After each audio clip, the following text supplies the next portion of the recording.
அலைகடல் நடுவே பலகலம் செலுத்தி யானை படை கொண்டு போற இடமெல்லாம் வெற்றி கண்ட எங்கள் வெற்றி கொண்டான், எங்கள் ஜெயங்கொண்டான், எங்கள் கடாரம் கொண்டான் எங்கள் மாமன்னன் ராஜேந்திர சோழன் வாழிய. பார்க்கும் இடமெல்லாம் புலிகொடி பட்டொலி வீசிட, பாய்ந்து பாய்ந்து பட்டொலி வீசிட பறந்திட்ட காலம் ஒன்று உண்டு.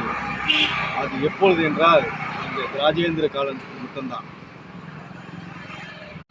கங்கையை கொண்டு கடாரம் கொண்டு வெற்றி கொண்ட எங்கள் மன்னன் ராஜேந்திர சோழன்.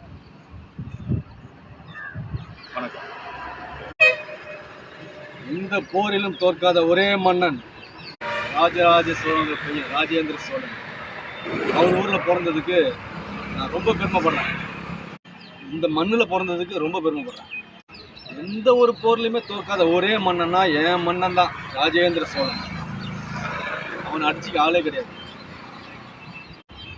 மதுரை மீட்ட சுந்தரபாண்டியன் ஒருத்தன் வந்தான், அது கூட என் ஆளு, என் மன்னன்.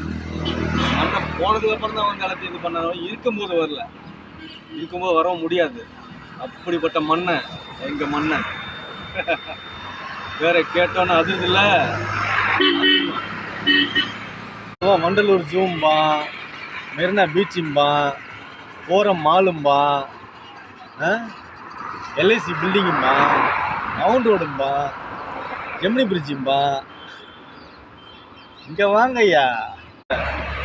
நமது நாட்டின் பிரதமர் நரேந்திர மோடி அவர்களும் வந்து போயிருக்காங்க.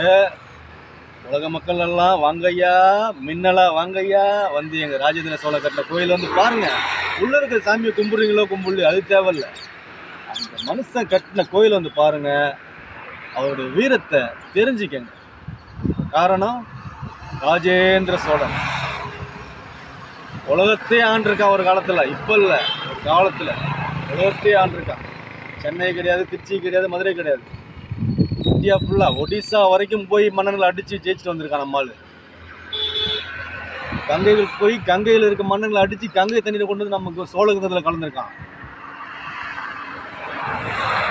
இலங்கைக்கு போய் யானைப்படை கொண்டு இலங்கைக்கு போய் அங்கே இருக்கிற மன்னர்களை அடித்து அங்கேருந்து ஒரு பொருளை கொண்டு வந்து வச்சுருக்கான். மன்னன், மன்னாதி மன்னன் ராஜேந்திர சோழன் சாதாரண ஆள் கிடையாது.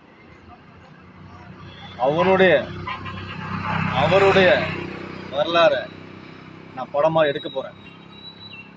கண்டிப்பாக படமாக எடுக்க போகிறேன். நன்றி, வணக்கம்.